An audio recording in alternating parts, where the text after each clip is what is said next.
الحمد لله نحمده ونستعينه ونستغفره ونعوذ بالله من شرور أنفسنا ومن سيئات أعمالنا من يهده الله فلا مضل له ومن يضلل فلا هادي له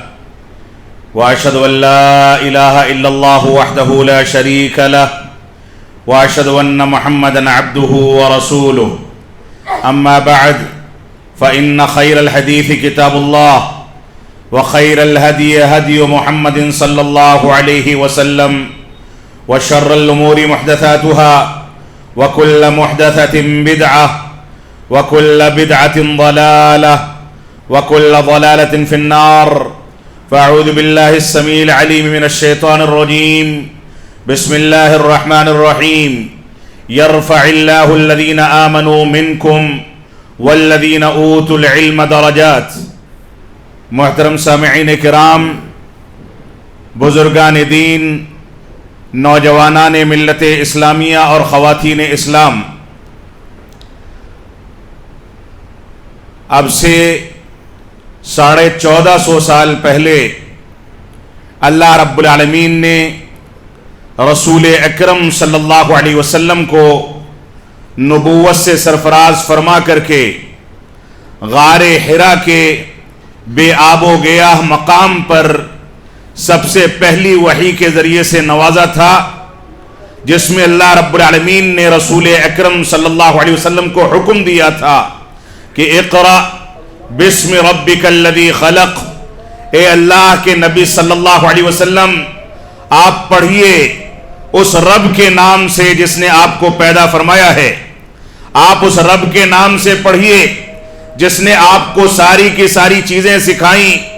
اللہ رب العالمین کے نام سے پڑھیے جس رب نے آپ کو پیدا کیا، ایک حقیر پانی کے ذریعے ماں باپ کو واسطہ بنا کر کے دنیا میں وجود بخشا۔ اللہ رب العالمین اور رسول اکرم صلی اللہ علیہ وسلم کے درمیان کا یہ پہلا علمی مدرسہ تھا، جس میں اللہ رب العالمین نے نبی آخر الزمان کو تعلیم کے حصول اور پڑھنے کا حکم دیا تھا۔ اللہ رب العالمین نے اس مقدس کتاب کی پہلی آیت کریمہ نازل فرمائی تھی، جس مقدس کتاب کو رب کائنات نے ساری دنیا، ساری کتابوں اور سارے پیغامات کے لیے چیلنج قرار دیا اور واضح طریقے سے فرما دیا کہ اگر سارے انسان و جنات اور ساری طاقتیں جمع ہو کر کے بھی اس قرآن کی ایک آیت کے طریقے سے کوئی آیت پیش کرنا چاہیں تو نہیں پیش کر سکتے۔ یہ اللہ رب العالمین کا پہلا پیغام تھا جو نبی آخر الزمان جناب محمد الرسول اللہ صلی اللہ علیہ وسلم پر نازل کیا گیا۔ آپ کو اقرا کے ذریعے اس قوم کی رہنمائی دی گئی جس قوم کو سب سے زیادہ تعلیم اور تعلیم و تعلم پر توجہ دینی چاہیے تھی۔ یہ اللہ رب العالمین کا پیغام تھا۔ اللہ رب العالمین نے جہاں ایک جانب یہ فرمایا اقرأ بسم ربک الذی خلق، اور رب کائنات کی کتاب یعنی قرآن مجید کے نزول کی ابتدا ہوئی، وہی اللہ کے نبی صلی اللہ علیہ وسلم نے جبریل امین علیہ السلام جو وہاں پر موجود تھے، آپ کا مبارک سینہ دبا کر کے کہتے تھے کہ اقرأ بسم ربک الذی خلق۔ وہی اللہ رب العالمین نے قرآن و سنت اور شریعت اسلامیہ کے دوسرے سنگم حدیث رسول صلی اللہ علیہ وسلم کی ابتدا کر کے اللہ کے نبی صلی اللہ علیہ وسلم کی زبان مبارک سے یہ کہلوایا ما انا بقاری، میں پڑھا لکھا نہیں ہوں تو کیا پڑھوں، مجھ کو پڑھنا نہیں آتا۔ یہ رب کائنات کا معجزہ تھا۔ جہاں ایک جانب آسمانی وحی کی ابتدا ہوتی ہے، جہاں ایک جانب قرآن مجید کے نزول کی ابتدا ہوتی ہے، وہیں دوسری جانب رب کائنات نے برجستہ طور پر اپنے نبی کے دل میں الہام فرما کر کے ان کو حدیث رسول کی ابتدا کا حکم دیا۔ اور یہی وہ دو سنگم ہیں جن کو لے کر کے چلنے والا مسلمان اس دنیا میں بھی کامیاب ہوتا ہے اور آخرت میں بھی کامیاب ہوتا ہے۔ یہ امت محمدیہ کی خصوصیت ہے کہ اس کو علم کے حصول کے لیے اس دنیا میں بھیجا گیا۔ یہ امت محمدیہ کی خصوصیت ہے کہ اس میں علماء کو انبیاء کا وارث قرار دیا گیا۔ میں نے جو آیت کریمہ آپ کے سامنے پڑھی ہے اس میں رب کائنات نے فرمایا یرفع اللہ الذین آمنوا منکم والذین اوتوا العلم درجات، کہ اللہ رب العالمین نے تم لوگوں میں سے اہل ایمان کے درجات کو بلند کیا ہے، لیکن جن کو علم دیا گیا، جن کو قرآن و سنت اور فہم صحابہ کے فہم سے نوازا گیا، جن کو دین کا شعور دیا گیا، جن کو یہ بتایا گیا کہ توحید کیا ہے اور شرک کیا ہے، جن کو یہ بتایا گیا اور علم دیا گیا، توفیق دی گئی کہ وہ سمجھ سکیں کہ ایک رب کے آگے سر کو جھکانا کیوں واجب ہے، اور غیر اللہ کا انکار، اللہ رب العالمین کے علاوہ جن لوگوں کی بھی، جن معبودان باطلہ کی بھی عبادت کی جاتی ہے، ان کا انکار کیوں واجب کیا گیا۔ رب کائنات نے اس علم کی بنیاد پر ان کے درجے کو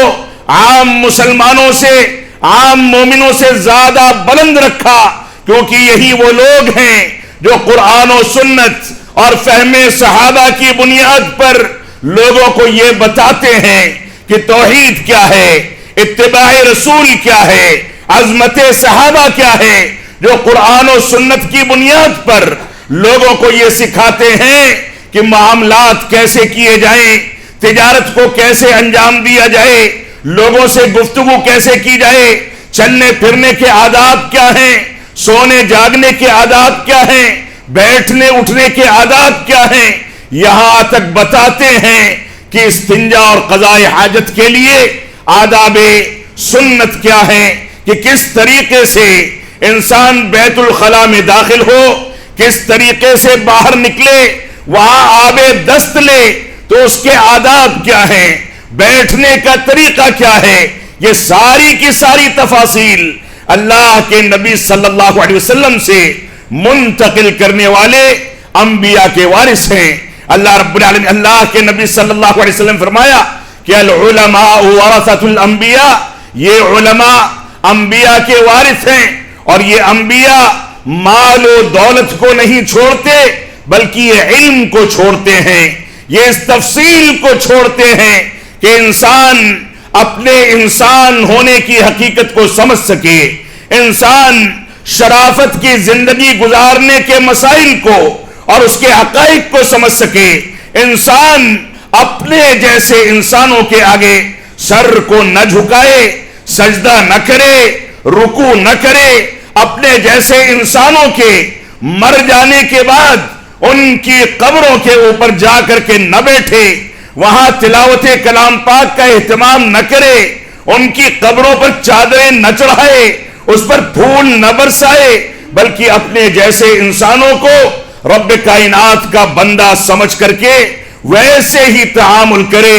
جیسے تعامل کرنے کا حکم رب کائنات نے دیا ہے۔ تو یہ علماء جو انبیاء کرام کے وارث ہیں، یہ علم کے وارث ہیں، یہ قرآن و سنت کے وارث ہیں، ان کی ذمہ داری ہے کہ اپنی ذمہ داری کو محسوس کرتے ہوئے توحید کے پیغام کو بلا خوف لومۃ لائم، کسی سے ڈرے بغیر، کسی سے شرم کیے بغیر، کسی سے کسی انداز کی گھٹن محسوس کیے بغیر دنیا کے سامنے توحید کے پیغام کو عام کریں۔ تو ان انبیاء، ان علماء کو انبیاء کا وارث اسی وجہ سے کہا گیا ہے کہ یہ انبیاء کے علوم کو لے کر کے دنیا کے سامنے پیش کرنے کا پاکیزہ فریضہ انجام دیتے ہیں۔ تو 1450 سال پہلے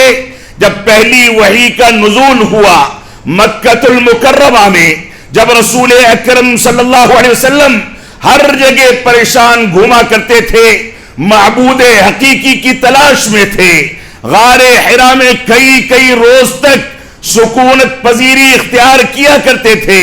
ستو اور پانی پر گزارا کرتے تھے، وہاں رب کائنات نے آپ کے اوپر پہلی وحی کا نزول کر کے آپ کو حکم دیا کہ آپ پڑھیں اس رب کے نام سے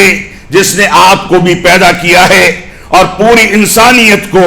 ساری مخلوقات کو پیدا کیا ہے. اور اسی وحی کی ابتدا کے ساتھ اللہ کے نبی صلی اللہ علیہ وسلم نے فرمایا ما انا بقاری. تو یہ ایک سائیکل کے دو پہیے، یہ ایک گاڑی کے دو پہیے، یہ ایک ترازو کے دو پلڑے، اگر ایک کو نکال دیا جائے تو اس کا پورا وجود بیکار ہے. اسی طریقے سے دین اسلام کے یہ دو سنگم، دو چشمے صافی اسی دور سے نکلے اور اس کے امداد کے طور پر رسول اکرم صلی اللہ علیہ وسلم نے پہلے مکی دور میں چھپ کر کے لوگوں کو ایمان کی دعوت دی. اس کے بعد رب کائنات کا حکم آ گیا کہ وَأَنذِرْ عَشِيرَتَكَ الْأَقْرَبِينَ. اب آپ اپنے قرابت داروں کو نکل کر کے ڈرائیں، کھل کر کے اسلام کا پیغام دیں. اس کے نتیجے میں آپ کو ستایا گیا، آپ کو لہو لہان کیا گیا، سجدے کی حالت میں آپ کی مبارک پیٹھ پر اوجڑیاں ڈالی گئیں، آپ کو ستایا اور پریشان کیا گیا. لیکن اس کے باوجود یہ علم کی تدریج اور علم کی ترویج کا سلسلہ اللہ کے نبی صلی اللہ علیہ وسلم نے جاری رکھا. صحابہ کرام کو توحید کی شرح و توضیح بتاتے رہے، صحابہ کرام کو اسلام کا پیغام سناتے رہے. بعد میں قرابت داروں کو، کفار و مشرکین مکہ کو آپ نے ڈرایا، توحید کا پیغام دیا. اور یہی پہلا مدرسہ جو غار حرا سے رب کائنات اور رسول اکرم صلی اللہ علیہ وسلم کے ذریعے شروع کیا گیا، جس کو شروع کرنے والا رب کائنات تھا، جس میں درمیان کا وسیلہ جبریل امین تھے، اور اللہ کے نبی صلی اللہ علیہ وسلم پر اس وحی کی ابتدا کر کے اس پاکیزہ سلسلے کو آگے بڑھایا گیا. مکی دور گزر گیا، اللہ کے نبی صلی اللہ علیہ وسلم کو اجازت ملی کہ آپ مدینہ کی جانب ہجرت کریں. ہجرت کرنے کے بعد اللہ کے نبی صلی اللہ علیہ وسلم مسجد قباء سے ہوتے ہوئے جب مسجد نبوی پہنچتے ہیں، اس مقام کو دیکھتے ہیں، وہاں مسجد بنانے کی فکر کرتے ہیں. تو یہ مسجد کا قیام چاہے قباء کی شکل میں ہو، چاہے مسجد حرم نبوی کی شکل میں ہو، یہ مسجدوں کا قیام بھی کسی یونیورسٹی کے قیام سے کم نہیں تھا. یہ بھی تاریخ اسلام کے وہ مدارس تھے جہاں صحابہ کرام نے رسول اکرم صلی اللہ علیہ وسلم کے سامنے بیٹھ کر کے زانو تلمس طے کیا اور علم شریعت کو حاصل کر کے اس کے مطابق زندگی کو آگے بڑھانے کی سعی کی. یہی اتنا نہیں تھا، مسجد نبوی کے بننے کے بعد اسلام کی پہلی یونیورسٹی جو عام لوگوں کے لیے قائم کی گئی وہ صفہ کا چبوترا تھا، جہاں رسول اکرم صلی اللہ علیہ وسلم آ کر کے بیٹھا کرتے تھے، صحابہ کرام آ کر کے علم حاصل کیا کرتے تھے. اور اسی صفہ کے چبوترے کے بارے میں ابو ہریرہ رضی اللہ تعالیٰ عنہ فرماتے ہیں کہ میں نے صفہ کے اندر 70 سے زیادہ ایسے اپنے ساتھیوں کو اور رسول اکرم صلی اللہ علیہ وسلم کے شاگردوں کو پایا، ایسے افراد ملے جن کے پاس پہننے کے لیے کپڑے نہیں تھے. وہ اگر اپنے پیروں کو ڈھانکا کرتے تھے تو کندھا کھل جاتا تھا، کندھے کو ڈھانکتے تھے تو پیر کھل جایا کرتے تھے، اور جب وہ چلتے تھے تو اپنی چادر کے دونوں پلوؤں کو اس طریقے سے سمیٹ کر کے اپنے ٹانگوں کے درمیان میں پکڑ لیا کرتے تھے کہ کہیں ایسا نہ ہو کہ چلتے ہوئے یہ پلو کھل جائے اور شرم اور اس کے بعد شرمگاہ ظاہر ہو جائے. یہ صورتحال تھی. کہتے ہیں کہ 70 سے زیادہ صحابہ ایسے تھے جن کے پاس ایک چادر تھی، کندھا ڈھکتے تھے تو پیر کھلتا تھا، پیر ڈھکتے تھے تو کندھا کھلتا تھا. یہ صفہ کے چبوترے کی پہلی اسلامی یونیورسٹی، یہ پہلا مدرسہ جو نبی آخر الزماں کی پوری وراثت تھا، نبی آخر الزماں کی پوری کائنات تھا، اس میں صحابہ کرام بیٹھا کرتے تھے۔ ابو ہریرہ رضی اللہ تعالیٰ عنہ اسی کے بارے میں فرماتے ہیں کہ سارے کے سارے صحابہ کرام اپنے کاروبار کے لیے، کھیتی باڑی کے لیے، اپنی ضرورتوں کے لیے باہر نکل جایا کرتے تھے، لیکن میں اس خدشے سے کہ کہیں میں موجود نہ ہوں اور اللہ کے نبی صلی اللہ علیہ وسلم آ کر کے کوئی چیز بیان فرمائیں اور میں سن نہ سکوں، اس وجہ سے میں وہیں بیٹھا رہتا تھا، اللہ کے نبی صلی اللہ علیہ وسلم کے اقوال کو سنتا رہتا تھا، اور صورتحال یہ تھی کہ کھانے پینے کے لیے کچھ نہیں ہوتا تھا۔ صورتحال یہ تھی کہ جب رات کے وقت میں صحابہ کرام قیام اللیل اور صلاۃ فجر سے پہلے مسجد نبوی میں داخل ہوتے تھے تو ابو ہریرہ رضی اللہ تعالی عنہ جو فقیہ امت ہیں، کسی نے اپنے فقہ کی تائید میں ان سے کچھ روایتیں نہیں پائیں تو ان کو غیر فقیہ کہہ کر کے ان کی توہین کر دی، یہ ناقابل برداشت تھے۔ وہ دروازے پر کھڑے ہو جایا کرتے تھے اور صحابہ کرام کے سامنے جو آتے تھے ان کے سامنے بھوکوں کو کھانا کھلانے اور پیاسوں کو پانی پلانے کی فضیلت پر مشتمل روایتوں کا اعادہ کرتے تھے، وہ بتایا کرتے تھے۔ صحابہ کرام ان کے لیے کچھ کھانے پینے کا نظم کرتے، یہ پوری کی پوری داستان، یہ پوری کی پوری پاکیزہ تاریخ ایسے ہی چلتی رہی۔ اللہ کے نبی صلی اللہ علیہ وسلم کے ذریعے سے قائم کیا گیا یہ مدرسہ، یہ یونیورسٹی اسی پاکیزگی کے ساتھ اپنے اساتذہ اور علماء کرام کے احترام کی بنیاد پر، ان کو لازم پکڑنے کی بنیاد پر، اور اتنا لازم پکڑنے کی بنیاد پر کہ اپنے پیٹ کی فکر چھوڑ دی جائے، اپنے کپڑوں کی فکر چھوڑ دی جائے، اپنے آرام و آسائش کی فکر چھوڑ دی جائے، ہر قسم کی ایثار و قربانی کے ذریعے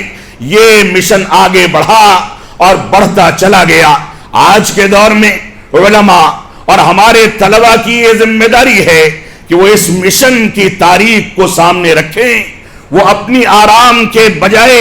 اپنے مشکلات کو برداشت کرتے رہیں، صبر و تحمل سے کام لیں، لیکن دین اسلام کے کسی منہج پر، کسی عقیدے پر، کسی تعلیم پر، کسی حکم پر، کسی بھی چیز پر کچھ آنچ آ جائے تو صحابہ کرام کے طریقے سے یہ دن دنا کر کے کھڑے ہو جائیں کہ ہم ہر چیز برداشت کر سکتے ہیں، لیکن دین پر آنچ آئے اس بات کو برداشت نہیں کیا جا سکتا۔ اسی قافلے کے وہ سپہ سالار تھے عبداللہ بن مسعود رضی اللہ تعالیٰ عنہ، جب انہوں نے عہد صحابہ کے بعد بغداد یا کوفہ کی کسی مسجد میں دیکھا کہ بعض لوگ بیٹھ کر کے تسبیح پڑھ رہے ہیں، دانوں پر سبحان اللہ، الحمدللہ اور اللہ اکبر کا ورد کیا جا رہا ہے، تو انہوں نے ان لوگوں سے برجستہ پوچھا کہ یہ کون سا عمل ہے؟ ان لوگوں نے کہا کہ ہم تسبیح و تحلیل بیان کر رہے ہیں۔ تو انہوں نے فرمایا رسول اکرم صلی اللہ علیہ وسلم کی وفات کو ابھی تھوڑا ہی عرصہ گزرا ہے اور تم نے دین کے نام پر نئی بدعت کو ایجاد کر لیا۔ دانوں پر تسبیح پڑھنا یہ اللہ کے نبی صلی اللہ علیہ وسلم سے ثابت نہیں ہے، حلقہ بنا کر کے تسبیح پڑھنا یہ اللہ کے نبی صلی اللہ علیہ وسلم سے ثابت نہیں ہے، لہذا ایسا عمل دین اسلام کا حصہ نہیں ہو سکتا، بلکہ یہ بدعت ہے اور ہر بدعت گمراہی ہے۔ یہ اسی مدرسے کا امتداد تھا کہ عمر بن خطاب رضی اللہ تعالیٰ عنہ کے گھر پر ابو موسیٰ اشعری رضی اللہ تعالیٰ عنہ آتے ہیں، دروازہ کھٹکھٹاتے ہیں، جواب نہیں ملتا، دوبارہ اجازت مانگتے ہیں، جواب نہیں ملتا، تیسری بار اجازت مانگتے ہیں، جواب نہیں ملتا، واپس چلے جاتے ہیں۔ عمر بن خطاب رضی اللہ تعالیٰ عنہ جب اپنی مصروفیات سے فارغ ہوئے تو پتہ کرایا، پتہ چلا کہ ابو موسیٰ اشعری آئے تھے اور واپس چلے گئے۔ ان کو بلوایا، سختی کے ساتھ دریافت کیا کہ اگر میں نے جواب نہیں دیا تھا تو تھوڑی دیر انتظار کر لیتے، انہوں نے فرمایا کہ نہیں، میں نے رسول اکرم صلی اللہ علیہ وسلم سے فرماتے ہوئے سنا ہے کہ جب کہیں جاؤ 3 بار اجازت مانگو، اجازت نہ ملے تو اس کو معذور سمجھ کر کے واپس آ جاؤ۔ اور عمر بن خطاب رضی اللہ تعالیٰ نے فرمایا کہ ٹھیک ہے، پہلے اس کی تحقیق کی جائے گی کہ کیا واقعی یہ فرمان رسالت ہے یا کسی دوسری مصلحت یا میرے خوف و دبدبے کے نتیجے میں تم نے ایسا کلام کہا ہے۔ صحابہ کرام سے تصدیق کی گئی، بات کی صداقت سچائی جب ثابت ہو گئی تو ان کو باعزت طریقے سے پورے احترام کے ساتھ جیسے ایک استاذ کو الوداع کہا جاتا ہے ویسے الوداع کہا گیا۔ یہ اسی مدرسے کا امتداد تھا۔ آج کے دور میں جماعت اہل حدیث ہو یا مسلمانوں کے دوسرے مکاتب فکر ہوں، آج کے دور میں سب سے زیادہ مظلوم جو چیز ہے وہ علماء کرام ہیں۔ سب سے زیادہ مظلوم جو چیز ہے وہ علماء کے مراکز اور مدارس اسلامیہ اور اللہ رب العالمین کے گھر، یہ اللہ رب العالمین کی مسجدیں ہیں۔ یہ مسجدیں رمضان میں تو آباد ہو جاتی ہیں، رمضان کے بعد ویران پڑی ہوتی ہیں۔ ہمارے گھرانوں میں شادی بیاہ کی تقریب ہو، گاڑی گھوڑے خریدنے ہوں، مکانات تعمیر کرنے ہوں تو ہمارے پاس بیلنس کی بہتات ہوتی ہے، لیکن مدارس اسلامیہ کے طلبہ کی اپنی زکوٰۃ کے ذریعے صدقات کے ذریعے کفالت کرنی ہو تو ہمارا ہاتھ سمٹ جاتا ہے، جیبیں بند ہو جاتی ہیں۔ ہماری یہ ذمہ داری ہے کہ آج اس بات کو محسوس کریں کہ علم و تعلم کا، یہ علماء کرام کا، یہ مدارس اسلامیہ کا، یہ مساجد کے تقدس کا، یہ مساجد کی فضیلت کا یہ مشن اگر کمزور پڑ گیا تو اللہ کی قسم یہ ہندوستان مسلمانوں سے محروم ہو جائے گا۔ یہ مدارس اسلامیہ تھے جنہوں نے انگریزوں کے دانت کھٹے کر کے اسی بر صغیر میں ان کو یہاں سے بھاگنے پر مجبور کیا۔ اسی مدارس اسلامیہ کے فارغ التحصیل تقریباً 10 لاکھ علماء کرام جنگ آزادی کے پورے دور میں شہید کر دیے گئے۔ آج ان کے پسینے اور خون کے نتیجے میں، ان کی قربانیوں کے نتیجے میں، ان کے ایثار کے نتیجے میں رب کائنات کا فضل و کرم ہے کہ ہم مسجدوں میں بیٹھ کر کے کچھ سن سکتے ہیں، کچھ بول سکتے ہیں۔ یہ انہی مدارس کا امتداد ہے، اسی تعلیم کی برکت ہے جو تعلیم اقرأ بسم ربک الذی خلق سے شروع ہوئی اور صفا کے چبوترے سے اس کو امتداد ملا اور دھیرے دھیرے صحابہ کرام، تابعین اعظام، تبع تابعین، محدثین اور محدثین کے بعد فقہا اور علماء کے ذریعے یہ پورا کا پورا سسٹم آگے بڑھا۔ انہی مدارس اسلامیہ میں پڑھائی جانے والی کتابوں کو مرتب کرنے والے وہ کتب ستہ کے مؤلفین تھے جنہوں نے اپنے مال و دولت کو قربان کر دیا۔ یہ حدیث کی کتابیں معمولی قربانی کے نتیجے میں مرتب نہیں کی گئی بلکہ ان لوگوں کی جانیں تک داؤں پر لگا کر کے ان لوگوں کو زد و کوب کیا گیا۔ یہ مدارس اسلامیہ کا امتداد تھا۔ تو رب کائنات نے فرمایا یرفع اللہ الذین آمنوا منکم والذین اوتوا العلم درجات، کہ اللہ رب العالمین نے تم میں سے اہل ایمان کے درجات کو بلند کیا ہے، اور جو لوگ رب کائنات کے علم کو رکھتے ہیں، قرآن و سنت کے علوم کا فہم رکھتے ہیں، یہ علماء، یہ انبیاء کے وارثین، ان لوگوں کا خاص مقام رکھا گیا ہے، ان کو انبیاء کا وارث بنایا گیا ہے۔ ہماری ذمہ داری ہے کہ ہم ان چیزوں کو اور ان نزاکتوں کو سمجھیں۔ آپ دیکھیں اللہ کے نبی صلی اللہ علیہ وسلم نے فرمایا اذا مات الانسان انقطع عنہ عملہ الا من ثلاثہ، فرمایا جب انسان دنیا میں فوت ہو جاتا ہے تو اس کی ساری چیزیں اس سے کٹ جاتی ہیں، سارے سلسلے روک دیے جاتے ہیں۔ اب نہ وہ دعاؤں کو سن سکتا ہے،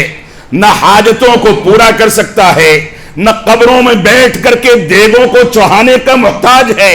نہ قبروں سے بیٹھ کر کے آپ کی دعاؤں کو سننے یا آپ کی باتوں کا جواب دینے کی اہلیت رکھتا ہے۔ وہ تو کمزور تھا، بیمار پڑتا تھا تو کوئی پیر ہی کیوں نہ ہو ڈاکٹر کے پاس دوڑتا تھا۔ وہ تو اتنا کمزور تھا کہ اگر اس کو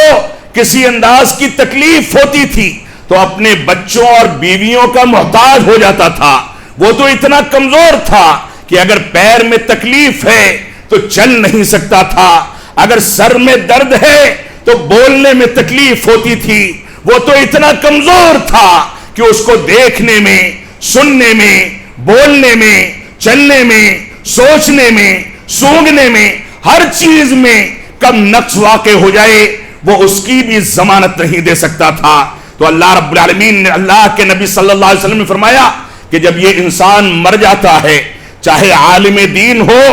عام انسان ہو، اونچے مقام و مرتبے والا ہو، کوئی حاکم و بادشاہ ہو، کوئی امیر ہو، کوئی کچھ بھی ہو، جب یہ مر جاتا ہے تو سارے کے سارے سلسلے روک دیے جاتے ہیں، کاٹ دیے جاتے ہیں، سوائے 3 چیزوں کے۔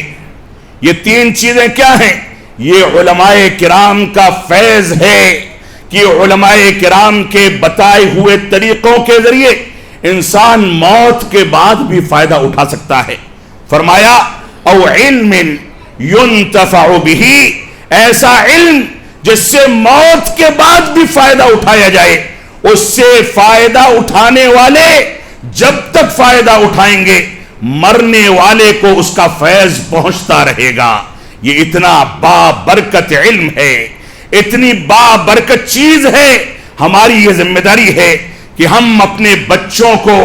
مدارس اسلامیہ سے جوڑیں۔ ہماری یہ ذمہ داری ہے کہ ہم اپنے بچوں کو اتنا علم شریعت دیں کہ یہ بچے سمجھ سکیں کہ نمازوں کے احکام کیا ہیں۔ ایسا نہ ہو کہ باپ مر جائے بیٹے کو جنازے کے احکامات نہ آئیں۔ دیکھا گیا ہے کہ بیٹا کھڑا ہے، باپ کی لاش سامنے لیٹی ہے، باپ نہ جواب دے سکتا ہے، نہ بول سکتا ہے۔ اب تک یہی بیٹا اس کے زکام کو برداشت کرتا تھا، نہ اس کی کھانسی کو برداشت کرتا تھا، نہ اس کی بیماری کو برداشت کرتا تھا۔ لاکھوں کروڑوں روپے لے کر کے اسپتالوں میں اور ڈاکٹروں کے انتظام کے لیے بھاگتا تھا، دوڑتا تھا، لیکن یہ بچہ سمجھ گیا کہ اب باپ جا چکا، اب کوئی بھی مشینری لگا دی جائے،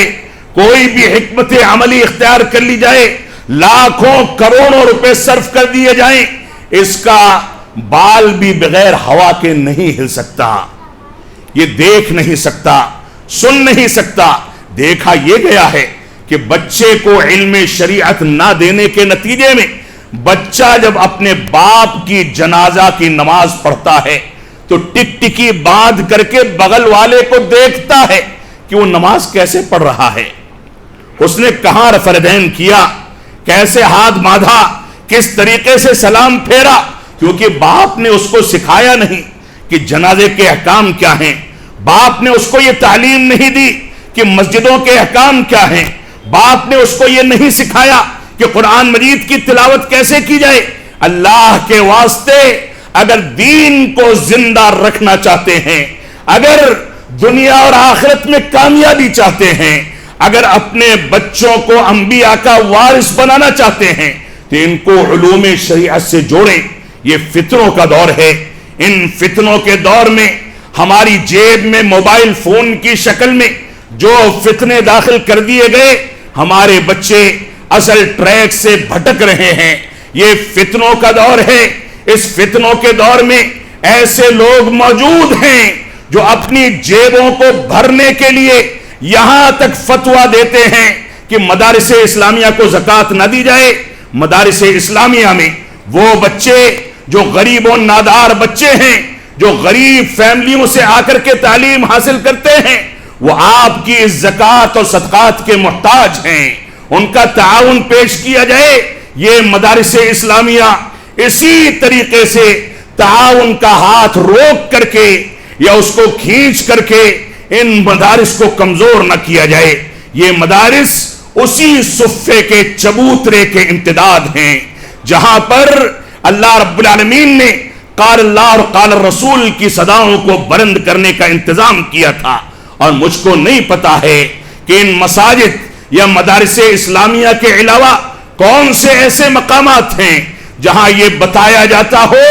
کہ رب کائنات نے کیا فرمایا، رسول اکرم صلی اللہ علیہ وسلم کا فرمان رسالت کیا ہے، صحابہ کرام کی شرح و تفسیر کیا ہے. ان مسجدوں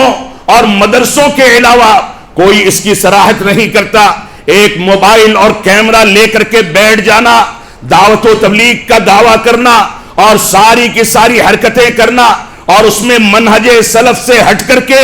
دعوت و تبلیغ کو انجام دینا، یہ سمجھداری کی بات نہیں ہے. بات تلخ ہے لیکن ہم کو سنجیدگی سے سوچنا ہوگا. ہندوستان کی آزادی کو 70 سے زیادہ سال گزر چکے، لیکن ہم نے ان ایام میں اپنی مسجدوں کو کتنا استحکام عطا کیا. یہ مدارس اسلامیہ دنیاوی تعلیم سے اپڈیٹ ہو کر کے کتنے مضبوط ہو سکے، ہمارے اداروں میں، ہمارے محلوں میں کتنے مضبوط تعلیمی ادارے بن سکے، یہ ہمارے لیے لمحہ فکریہ ہے. مسلمان قوم کی نئی نسلوں کو موبائل فون یا اسکرین یا دنیا میں اپڈیٹ ہونے سے زیادہ اس بات کی ضرورت ہے کہ وہ اپنے رب کو پہچان سکے، وہ بتا سکے کہ اللہ رب العالمین کی توحید کا پیغام کیا ہے. اس کو اس بات سے معلومات فراہم کرانے کی ضرورت ہے کہ وہ حلال و حرام میں تمیز کر سکے. اس کو یہ بتانے کی ضرورت ہے کہ دنیا میں جینے کا سلیقہ کیا ہونا چاہیے. دنیا داری کے لیے بے شمار وسائل ہیں، لیکن دینداری کو ثانوی حیثیت دے کر کے، بالائے طاق رکھ کر کے دنیاوی تعلیم کو مضبوط کیا جائے اور دینی تعلیم کو نظر انداز کر دیا جائے، یہ ایک مسلمان کی شان نہیں ہے. تو ہماری یہ ذمہ داری ہے کہ صفا کے چبوترے اور غار حرا کے پیغام کے امتداد کے نتیجے میں اس دنیا میں جو لوگ دن و رات ایک کر کے علم شریعت کی ترویج کے لیے انتظامات کرتے ہیں، ان کے ہاتھ اور پیروں کو مضبوط کیا جائے. اللہ رب اللہ کے نبی صلی اللہ علیہ وسلم کا فرمان ہے، ان اللہ لا يقبض العلم بقبض، ان اللہ لا يقبض العلم انتزاعا، کہ اللہ رب العالمین اس دنیا سے علم کو اسی طریقے سے ایک بیک نہیں اٹھاتا، ولكن يقبض العلم بقبض العلماء، لیکن اس دنیا سے علوم کو نیست و نابود کرنے اور اٹھانے کے لیے رب کائنات علماء کو اٹھا لیتا ہے. آج کتنے ایسے مسائل ہیں جدید دور کے باوجود، انٹرنیٹ اور گوگل کے باوجود، اسکرینوں پر علماء کے زینت بننے کے باوجود کتنے ایسے باریک مسائل ہیں جن مسائل کے لیے ہم کو ماضی کے علماء کے فتاووں کی جانب رجوع کرنا پڑتا ہے. اور کون سا ایسا البانی پیدا ہوا جس نے کیمرے کے آگے بیٹھ کر کے کوئی کارنامہ انجام دیا ہو؟ کون سا ایسا ابن باز پیدا ہوا جس نے کیمرے کے آگے بیٹھ کر کے کوئی کارنامہ انجام دیا ہو؟ یہ سارے کے سارے بند کمرے میں بیٹھے تھے اور ان کے اخلاص کا نتیجہ ہے کہ آج دنیا کی کسی بھی مسجد میں ان کی تخریج و تحقیق کے بغیر علماء، ائمہ اور خطبہ اپنے خطبے کو مکمل نہیں کر سکتے. کچھ منافقین ہیں جو ان کا نام نہیں لینا چاہتے لیکن استفادہ انہی سے کرتے ہیں. تو یہ امتداد تھا مدارس اسلامیہ کا، یہ امتداد تھا صفا کے چبوترے کا. ہماری یہ ذمہ داری ہے کہ ہم علماء کرام کے مقام کو سمجھیں، اپنی دعوت میں، دعوت و تبلیغ میں، مساجد کی تعمیر میں، مدارس کی تعمیر میں، طلباء کی علم کے میدان میں، ہر چیز میں اخلاص پیدا کیا جائے. روزی روٹی کی ذمہ داری رب کائنات نے اپنے اوپر لے رکھی ہے. آپ اخلاص پیدا کر کے دیکھیں تو ماہ مبارک کا یہ آخری عشرہ اور یہ 22 رمضان المبارک کی تاریخ، یہ رمضان سابقہ رمضانوں کے مد مقابل جتنی تیزی کے ساتھ دوڑتا ہوا گزر رہا ہے، ایسا رمضان شاید کسی سمجھدار مسلمان نے نہیں پایا ہوگا. لیکن مسلمان جو غور و تدبر کرتے ہیں، جو سمجھدار ہیں، جو شعور رکھتے ہیں، وہ جانتے ہیں کہ ایام کی تیزی کے ساتھ ایام کا رخصت ہونا یہ کس بات کی دلیل ہے؟ ہماری یہ ذمہ داری ہے کہ اگر ہم اب تک 21-22 دنوں تک رمضان سے فائدہ نہیں اٹھا سکے، اس رمضان میں اپنے نفس کا تزکیہ نہیں کر سکے، علماء کے مقام کو نہیں سمجھ سکے، مدارس اسلامیہ کے مقام کو نہیں سمجھ سکے، ان مساجد کے مقام کو نہیں سمجھ سکے، تو اب بھی 8 دن 9 دن کا وقت ہے کہ ہم بیٹھیں، علماء سے استفادہ کریں، مدارس اسلامیہ کو مضبوط کرنے اور وہاں کے چند بچوں کو گود لے کر کے ان کی کفالت بھی کریں اور ان کی تربیت کی ذمہ داری بھی اٹھائیں اور ان کے لیے روشن مستقبل کے بندوبست کر کے ان کو مختلف علاقوں میں پہنچائیں، تاکہ وہ دین اسلام کا وہ پیغام جو پیغام صحابہ کرام نے بیان کیا تھا، وہ پیغام جو قرآن و سنت کی روشنی میں علماء کرام نے منہج صحابہ کی بنیادوں پر آگے بڑھایا تھا، یہ پیغام دوبارہ سے پورے اخلاص کے ساتھ دنیا کے سامنے عام ہو سکے۔ یہ پیغام عام کرنے میں ہمارے بہت سارے لوگ صلح کلی کی پالیسی اختیار کر کے نہی عن المنکر کے فریضے سے اپنے آپ کو پیچھے ہٹا لیتے ہیں۔ امر بالمعروف کے ساتھ نہی عن المنکر ویسے ہی لازم اور ضروری ہے جیسے رب کائنات کے معبود حقیقی ہونے کے اقرار کے ساتھ ساتھ معبودان باطلہ کا انکار ضروری ہے۔ جو معبود حقیقی کے اقرار کرے، معبودان باطلہ کا انکار نہ کرے، وہ مسلمان نہیں ہو سکتا۔ تو ہماری ذمہ داری ہے کہ امر بالمعروف کے فریضے کو بھی سمجھیں، نہی عن المنکر کے فریضے کو بھی سمجھیں۔ تو اللہ کے نبی صلی اللہ علیہ وسلم نے فرمایا کہ رب کائنات اس دنیا سے دین شریعت کو یوں ہی ایک بیگ نہیں اٹھاتا، بلکہ علماء کرام فوت ہوتے ہیں، ان کے ساتھ ساتھ علم کا ذخیرہ، انبیاء کی وراثت رخصت ہوتی چلی جاتی ہے، اور اس کی بے شمار مثالیں موجود ہیں۔ اور اس کے بعد فرمایا یہاں تک کہ ایک دور ایسا آئے گا کہ علماء نہیں بچیں گے۔ یہ دور علماء کی کثرت کا دور ہے، لیکن علماء ربانیین، علماء حقیقی کی قلت کا دور اب بھی ہے۔ اب بھی رب کائنات کا اخلاص اختیار کرنے والے بلا کسی کے ڈر کے نہی عن المنکر کا فریضہ انجام دینے والے خال خال نظر آتے ہیں۔ تو رسول اکرم صلی اللہ علیہ وسلم نے فرمایا کہ یہاں تک کہ ایسا دور آئے گا جب علماء نہیں بچیں گے، اور لوگ غیر علماء کے پاس جا کر کے دین کو سیکھیں گے۔ یہ دور تو ہمارے سامنے ہے، اسکرین کے ذریعے، ٹی وی اسکرین ہو، سوشل میڈیا ہو، اس کے ذریعے غیر علماء واعظین کے جو بھی ٹوٹکے ہیں، چھوٹی موٹی چیزیں ہیں، انہی کو سیکھ کر کے ہم سمجھتے ہیں کہ ہم مسلمان ہو گئے، انہی کو سن کر کے ہم سمجھتے ہیں کہ ہم نے دین کو سیکھ لیا، اب علماء سے رجوع کرنے کی ضرورت نہیں ہے۔ یہ وہی جاہلوں کے ذریعے سے دین کو سیکھنے والی بات ہے جس کے بارے میں 1450 سال پہلے رسول اکرم صلی اللہ علیہ وسلم نے فرمایا فَأَفْتَوْا بِغَيْرِ عِلْمٍ فَضَلُّوا وَأَضَلُّوا، یہ بغیر علم کے جواب دیں گے اور خود بھی گمراہ ہوں گے اور لوگوں کو بھی گمراہ کریں گے، غلط فتوے بازی کریں گے، خود بھی گمراہ ہوں گے اور لوگوں کو بھی گمراہ کریں گے۔ ہماری ذمہ داری ہے کہ ہم قرآن و سنت کے مطابق علوم شریعت کو صحابہ کرام کے منہج کے مطابق سیکھ کر کے زندگی گزاریں۔ رب کائنات ہم کو توفیق عطا فرمائے کہ ان مسجدوں سے علم شریعت کے پیغام اور سرچشمے صافی کے امکانات کو مضبوط کرنے کے لیے ہم رمضان کے بقیہ ایام میں کمر بستہ ہو جائیں،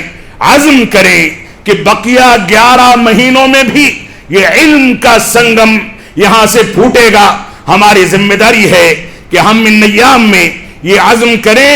کہ ہم پورے سال مدارس اسلامیہ کی تقویت کے لیے، مدارس اسلامیہ کو مضبوط بنانے کے لیے، ان کے تعاون کے لیے کمر بستہ رہیں گے۔ ہم اسی وقت اس بات کا عزم کریں کہ ہمارے خاندانوں میں اگر 2 بچے ہیں تو ایک بچہ عالم دین کم از کم ضرور بنے گا. ہم اسی وقت اس بات کا عزم کریں کہ ہم انبیاء کے وارثین کو اپنے گھروں میں پالنا چاہتے ہیں, ان کی تربیت کرنا چاہتے ہیں. ہم اسی وقت اس بات کا عزم کریں کہ اگر یہ مسجدیں, یہ مدرسے, یہ علماء, یہ علم شریعت کے دوسرے وسائل اگر کمزور پڑ گئے تو علم شریعت کا نام لینے والا اس دنیا میں کوئی نہیں رہے گا. یہ ممبر صرف علماء کے ساتھ خاص کیے جائیں, غیر علماء کو اس پہ کھڑے ہونے کی جرأت نہ ہونے پائے. یہ ممبر و محراب, یہ مسجدیں علماء کی زینت ہیں. ان علماء نے صفہ کے چبوترے کے علوم سے امتداد حاصل کر کے ساری ایثار و قربانی کے ذریعے اس دنیا کے اندر جو قربانیاں پیش کی ہیں اس قربانی کی تاریخ کو یاد کرنے کا موقع ہے. اللہ رب العالمین ہم کو ان باتوں کی توفیق عطا فرمائے. اس ماہ مبارک میں ہم کو تزکیہ نفس کی توفیق عطا فرمائے.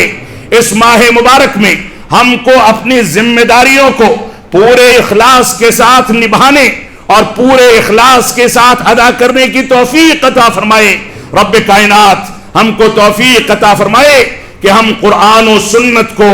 منہج صحابہ کے مطابق پیش کر سکیں, ورنہ قرآن و سنت کی آیتوں کا تذکرہ کر کے, حدیثوں کے نمبر کا تذکرہ کر کے, قرآن و سنت کے ظاہری مفہوم کو بیان کرنے والے لاکھوں لوگ ہیں, لیکن منہج صحابہ کے مطابق اس کو پیش کرنے کی جرأت اور اس کی صلاحیت علماء کرام کے علاوہ کسی کے یہاں نہیں ہو سکتی. رب کائنات ہم کو اس بات کی توفیق عطا فرمائے کہ ہم جب تک جئیں تب تک اسلام پر جئیں, جب ہمارا خاتمہ ہو تو ایمان پر ہو. بارک اللہ لنا ولکم فی القرآن المجید ونفعنی وإیاکم بالآیات والذکر الحمید انہ تعالی جواد کریم ملک بر رؤوف الرحیم.